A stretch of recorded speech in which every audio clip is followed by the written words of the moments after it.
Good morning, everybody. My name is Sonia Clayton. I am the President and CEO of Virtual Intelligence Providers. It is an honor. It's my pleasure to be here today, especially with such a wonderful group of young men and young women. We're here to talk about the vision of 2020. 2020 vision. We're in 2017, 3 more years, and we will soon know what the future brings. Let me start by telling you a little bit about myself. Who is Sonia Clayton? Where did she come from? And what happened with me? I started in Colombia. Actually, I was born in Colombia. My parents were living in that part of the world in the 1960s when I was born, so I already told you how old I am. In those days, it was the days of the narco-guerrilla movement. Difficult, challenging days. It was a time where the narco-traffickers got together with the guerrillas and created the Colombian violence, a war that actually lived through Colombia for over 50 years, and it took a toll of about 250,000 people. Very few people know about this, but that's where I come from. Those were my early beginnings. I started in Colombia, and by the time I was 11, my mother made a decision to move to Venezuela, so I grew up in Venezuela. So if you do perceive an accent, it is indeed an accent and not a speech impediment. Let me tell you something about that. When I was a little girl, I used to imitate a lot of the Americans that had an accent, so I will speak with an American accent just to make fun of them. Now everybody makes fun of me. When I was a little girl, I will attend church, and it was a lot of American missionaries, and so that's what I picked up, the accent.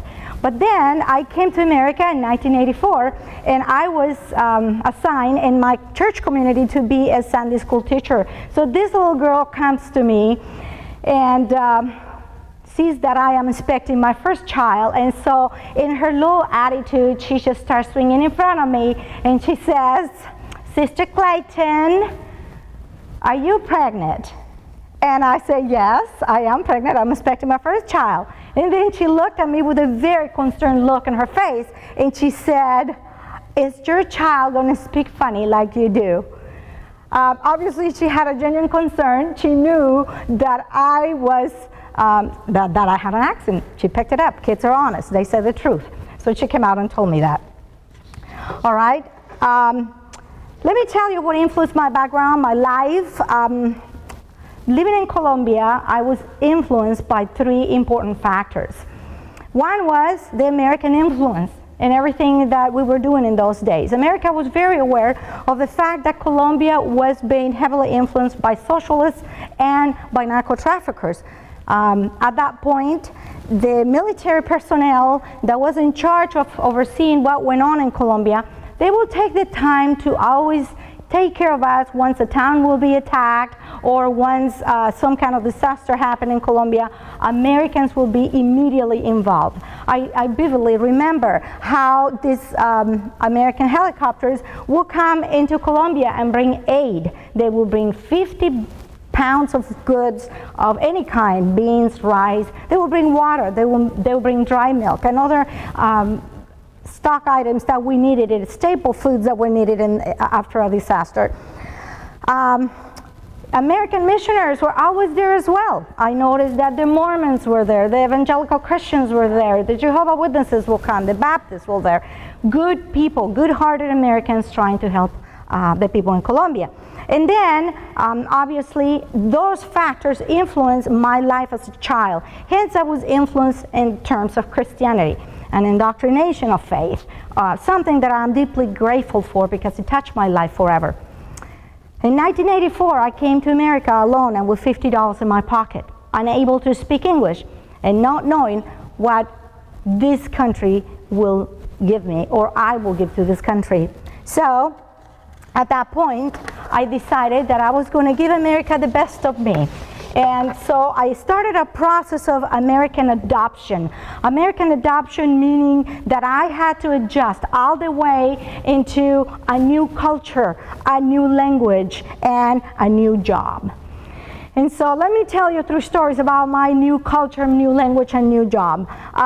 My new culture. Here I am in Salt Lake City, Utah, trying to cross the street. And in our countries, we don't have the same kind of order and the same kind of organization and different wonderful path for everything like it happens in America. So here I am, I see some white lines in the road, and I didn't realize that those were designed for pedestrian crossings. And so here I am just crossing the street in the middle of Salt Lake City any way I could, or the way I knew how to cross the street, and out of the sudden a policeman gets behind me, and the policeman turns on a speaker and says, "Excuse me, ma'am, are you jaywalking?" And so I look at him very surprised, and I say, "No, I'm Sonia Clayton." This is how ignorant I was in terms of understanding of the culture.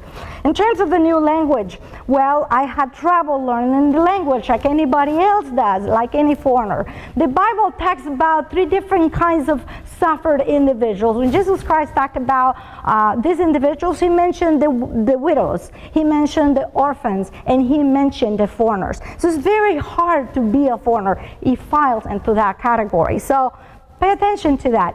So learning a new language was my next challenge. So I started working in a grocery store, and I was learning a new word every day. And so in this effort, I am endeavoring very hard at learning a new word every day. And I noticed that they had arrested a young man inside the store, and I asked what was going on, and somebody told me, "Well, this guy is a shoplifter." And I'm thinking, a shoplifter? Never heard this word. So I asked these individuals that were surrounding me, "Well, what is a shoplifter?" And they took the time to explain that it was somebody stealing goods from the store. Well, I started repeating the word so I will not forget it, and the store manager came up to me and said, "Well, why don't you just go to the other end of the store and call your shoppers to your line, because they're on the other side of the store." So I quickly and swiftly moved into my check stand, grabbed the intercom of the store, and said, "Shoplifters, there is no waiting in check stand 1 if you would like to stand over." So I ruined that day. A new job. I took a new job, any job I could. I was always trying to do what it was necessary for me to survive. I was so happy to find jobs in America that I took 3 jobs. I was that excited about this place. In my mind, in my heart, I had come to America to make the American dream happen. But not just the American dream, the Hispanic American dream. And you know what that is? Faith, family, and frijoles. Those were the 3 things that I was after when I came to America, and I loved it. America provided my Hispanic American dream. In 9/11, 2 weeks after 9/11, when the towers came down, by then I have moved up into my career, and I am now an SAP human resources consultant and a business developer. And so here I am, New Jersey Port Authority, Tower 1, 11th floor, and I am trying to negotiate a project there. I have sold the project, but the day of the towers collapsing, I wasn't there, nor was my team. Amazingly enough, we all lost our jobs. And so we ended up looking at each other in my house, asking us what we were going to do. So what we did is we created VIP. We created my company. Today, VIP is a company with an economic impact of $40 million since inception. So we can say we have been richly blessed. And by the day, we continue to be blessed. The company has been named Houston Fast 50, Houston Fast 100, and we have most recently been received the honor of being Best CEO of Small Business Operations in Houston, Texas. So this is a wonderful thing. God bless America. It only happens in a place like America. Only someone like Sonia Clayton can come to America with $50 in her pocket alone and unable to speak English, and some years later, she can be sitting in an operation in a corporation that runs millions of dollars. That is America, and it only happens here. So let me tell you, as a student, as a visionary of the future, what do I see for Business 2020? What is going to happen? What are going to be the new trends for Business 2020? You guys are young students. Let me remind you that the Hispanics in this country are one of the fastest growing sectors and one of the fastest growing communities in the United States. However, we have the highest dropout ratio in the United States. And when I say dropout ratio, it could be high school dropout, or it could be college dropout. In my heart, this is a very, very sad thing, because only in America you can achieve the dreams that I just mentioned to you. But if you don't have the necessary education to get what you need to get, you will never achieve the American dream. And that is exactly what happened to me. I came to America and I never ceased to pursue education of any kind, whether it was knowledge that I acquired on my own and self-educated myself, or whether it was learning a new language that it was necessary or important to me, or whether it was simply going back to college as I did as an older woman. So never abandon your dream of education, because everything that you have in your head is eventually what is going to make you successful. So don't forget that. Imagine a world that is different than the world that we have today, a world that is going to show you a complete different dimension. That is probably going to be 2020, or maybe 2030 or 2050. By then I won't be here. Imagine yourself as an image bearer of God Himself, and your works reflecting His perfection. Imagine yourself doing that. Why not? That's exactly what I thought. If I am indeed a child of God, why can't I just simply reflect some of my perfection in what I do, in my work, in my studies, in my education, in my output, whether it's professional or educational? This is very important to you. As a visionary, people imagined things many years ago that today we see in place. The new visionary example of 1987 was the Apple Knowledge Navigator. Apple Knowledge Navigator. Do you know what that is today? That's your cell phone. That's your iPad. That is the new Apple products that you have today. In 1987, that was the new vision of Apple. So it was supposed to be portable. It has to have multiple inputs, artificial intelligence. It was supposed to have a number of integrated systems: phone, data, searches, data integration all together in one single device, video conferencing, data mining, retrieval. That's what you do every time you go into Google. And that was the vision of 1987. Look what it became. So it starts with a dream. It starts with a vision. It starts with a vision of the future. So it's important that as young men and young women, you guys get involved into dreaming that vision. Now, don't stay dreaming all the time. You got to put action into that dream. But for now, let's start with dreaming. It is important that you see what lays ahead. What is ahead of the game? Because starts with wild cards sometimes. Let me tell you, there are wild cards that systematically change what we do. For example, if we look into the world a few years ago, or many years ago, we find a number of events that changed the world. It could be World War I, World War II, it could be the death of Martin Luther King. But you can see in those events that although catastrophe is part of the event, it systematically changed the world or changed the environment that we're in. But in the middle of disaster and catastrophe, as rough and drastic as it can be, you find a tremendous opportunity. And that's what I did during the days of 9/11. That is exactly what I did. I found a wild card of opportunity in the middle of disaster. I saw that the market was going to crash quickly, and if I created a company in technology that was going to diminish the pricing of the market, and I was able to produce consultants at a much better rate, I was able to jump in a wagon that was going to take me far away. And that's exactly what I did. I found opportunity in the middle of disaster. So let's remember that there's a tremendous change in population right now. We expect that by 2020, the largest population in the world is going to be the boomers. People between the 55 and 64 years of age, It's expected to be 75% of the population. Picture that. Now start thinking about, what can I do for all these old fogies? What can I do for all these people that are aging? That is exactly one of the best markets in the future right now. Look into cultural diversity. How is the world going to change? About 25 million of current U.S. residents are actually of Hispanic descent. So think about that. And are foreigners.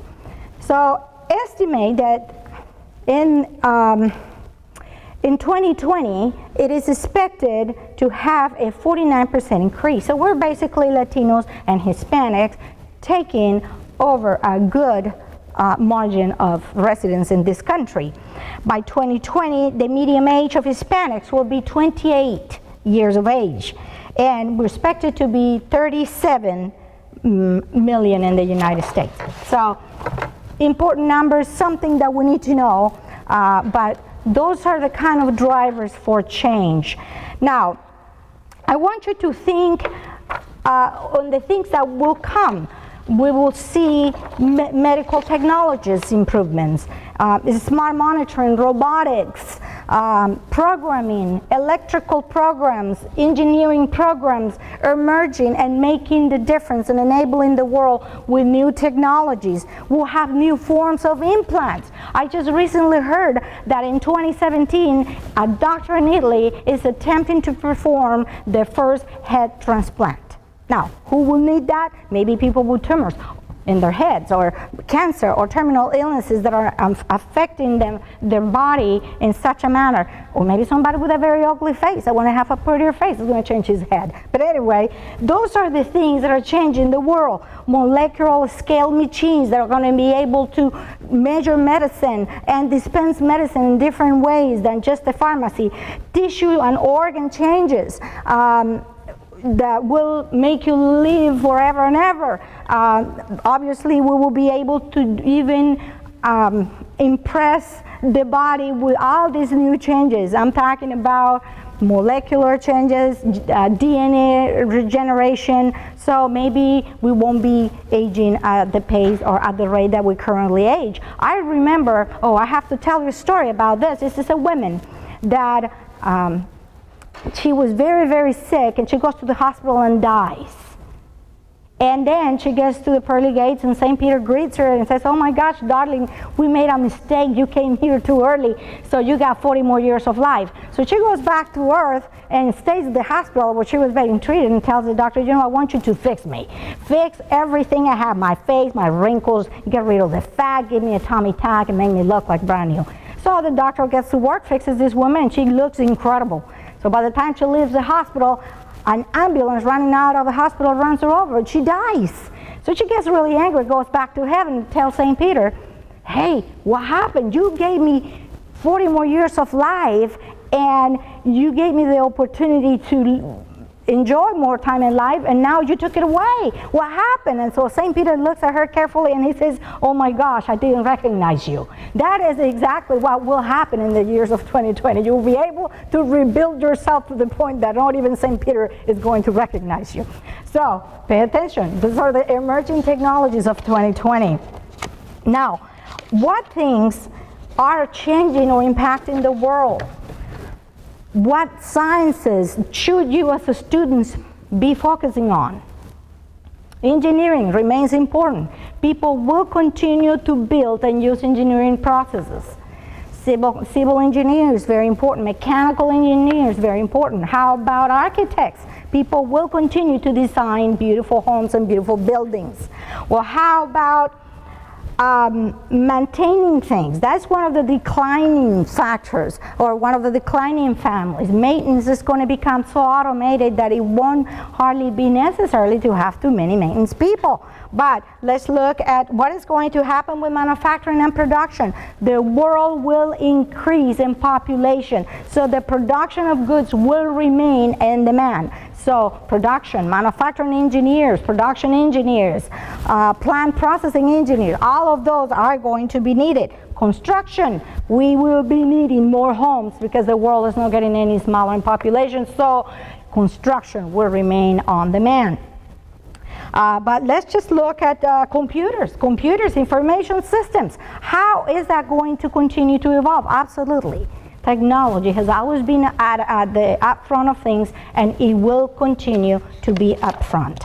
New careers that you need to consider could be data analysis, it could be computer and mathematical programs, very important. So if you don't like math, science, technology, any of those fields, you are in trouble. So somehow develop a love and a passion for all these fields because they are very important in the future. More specialized salespeople, people that have the capability to communicate, to interact with people, to sell, to demonstrate the power of a product, and to push that product in the market. Very important. Keep an eye on that. Creative design and disruptive technologies. Do you think that Apple is a disrupting technology? That is exactly what we need to continue to build. More iPhones, more technologies that are totally disrupted, that take the continuum, that take the norm and completely flips it upside down and disrupt the market. That is disrupting technology, and you need to focus on learning more about what that is and how you can become the innovators of tomorrow.